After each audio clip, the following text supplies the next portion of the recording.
ओम शांति। ओम शांति। विश्व कल्याणकारी परमपिता परमात्माना आदरणीय मीनाक्षीबेन मनराजभाई ठाकुरभाई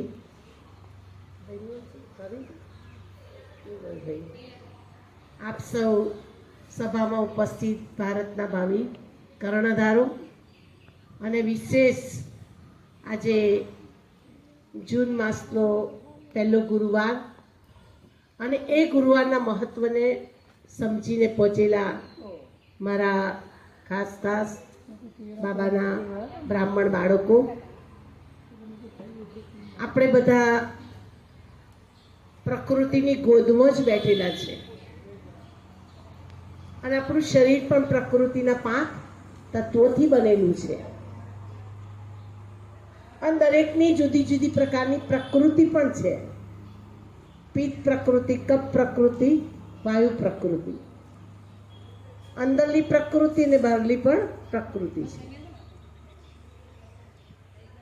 પર્યાવરણ દિવસ 1974ની અંદર યુનો દ્વારા મનાવવામાં આવ્યો અને ત્યારથી લઈને આજ દિન સુધી વિશ્વ પર્યાવરણ દિવસ 5 જૂને શું કરીએ છીએ?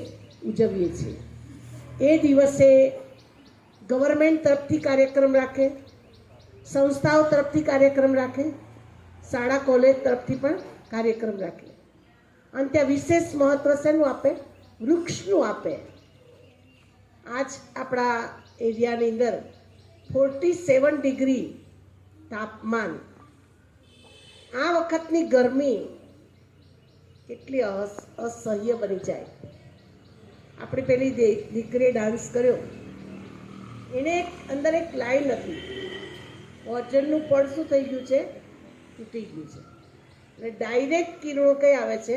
ધરતી પર આવે છે. અને એ કિરણોથી બચવા માટે વૃક્ષોની શું છે? ખૂબ જરૂર છે. અહીં આગળ અમારી પાસે બધા આવનાર બોલે છે ખબર? બેન અહીંયા બહુ ઠંડુ ઠંડુ લાગે છે. મેં કહ્યું અહીંયા ચારે બાજુ શું છે? ઝાડ છે. એક વૃક્ષ કેટલું કામ કરે છે. વૃક્ષારોપણનું મહત્વ એટલે ખાલી છોડ રોપી દીધો એટલું નહીં, પણ એના માટેનું આપણને મહત્વ શું છે? ફળ આપે, ફૂલ આપે, લાકડા આપે, પણ મોટું કામ એનું શું છે? ગરમીને કેચ કરે છે. અસહ્ય તાપ એ શું કરે છે? સહન કરે છે. બદલામાં આપણને શું આપે છે? છાંયડો આપે છે. આટલી સુંદર સુવ્યવસ્થા કરનાર માં પ્રકૃતિ આપણને કેટલા ખુશ કરે છે. અને એ માં પ્રકૃતિના ખોળાની અંદર બેઠેલા આપણે સૌ ભાઈ બહેનોએ પ્રકૃતિનું રક્ષણ કરવાનું છે, પ્રકૃતિનું જતન કરવાનું છે અને પ્રકૃતિની આપણે મહિમા કરવાની છે. કેમ કે આપણે જે દિવસે એ સ્વયં ઉષા દાદીમાં પાસે જતો જા ઉષાબેન તમે જોડ લઈ લે તો બોલવાનું નહીં. તો પ્રકૃતિનું જતન કેવી રીતે કરવું, આ સ્પેશિયલ કાર્યક્રમ વૃક્ષોનો રાખે છે. અમારી બ્રહ્માકુમારી વિશ્વવિદ્યાલય દ્વારા આ વર્ષે 90,000 પૌધા માઉન્ટ આબુ તરફથી બધી રોપાશે અને દરેક સેન્ટર તરફથી 90 છોડવા, દરેક સેન્ટર વાળા બહેનોએ 90 છોડવા રોપવાના. કેમ કે સન 1937ની અંદર પ્રભુ પિતા પરમાત્મા ધરા ઉપર અવતરિત થયા, ત્યારથી લઈને આજ દિન સુધી આપણે બધાએ ખૂબ એવી પ્રાપ્તિ કરી, અનુભૂતિ કરી. માટે આ વર્ષની અંદર આ લીલાબા ખૂબ જતન કરવાનું છે. આજે અમે જે છોડ લાયા છે એ તમારા ઘરના કુંડાની અંદર રોપાય એવા છોડ લાયા છે.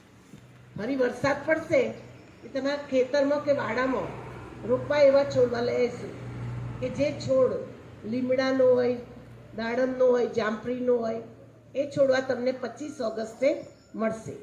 25 ઓગસ્ટ બરોબર છે ને? 25 ઓગસ્ટ અમારા દાદીમાનો દિવસ છે.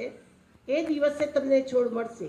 આજે તમને પેલું એ છે શું કહેવાય, જાસૂદ છે, કરણ છે, તુલસી છે, ફુદીનો છે, એટલા છોડ અમે લોકો લઈ આવ્યા છીએ. એટલે આજે એક એક વ્યક્તિને એક એક છોડ મળશે, પણ એ છોડને સાચવવાનો અને એ છોડનો આજે પ્રકૃતિના પાંચેય તત્વને હવા નથી તો ઓક્સિજન નહોતો તો કોરોનામાં કેટલા લોકો બિચારા શરીર છોડ્યું. પાણી નથી તો આફ્રિકાના એક દેશ દુકાળગ્રસ્ત જાહેર કર્યો છે. ત્યાં લોકોના પેટ અને પીઠ એક થઈ ગઈ છે. ત્યાં પાણી જ નથી. અને આપણા આ ભારતની અંદર પણ 2% પીવાનું પાણી છે, બાકી બધું શું છે? ખારું પાણી છે. હવે 2% પીવાના પાણીને આપણે જો બચાવીશું નહીં તો એ કુદરત આપણને પણ બચાવશે નહીં. માટે કુદરતની મળેલી અનમોલ સંપત્તિ, અનમોલ વસ્તુને આપણે એનું મૂલ્ય સમજીને સાચવીએ તો આપણો બેડો પાર થઈ જાય છે. તો આજના આ શુભ પ્રસંગે આપ સૌ મારી સાથે ઊભા થશો અને પ્રતિજ્ઞા કરશો. વાવીને એની સંભાળ કરીશ. આજથી હું પાણીનો બચાવ કરીશ. આજથી હું પર્યાવરણને નુકસાન થાય એવી કોઈ પ્રવૃત્તિ નહીં કરું. આજથી માં ધરતીની, હવાની, આકાશની અને પ્રકૃતિના પાંચેય તત્વની સુરક્ષા કરીશ.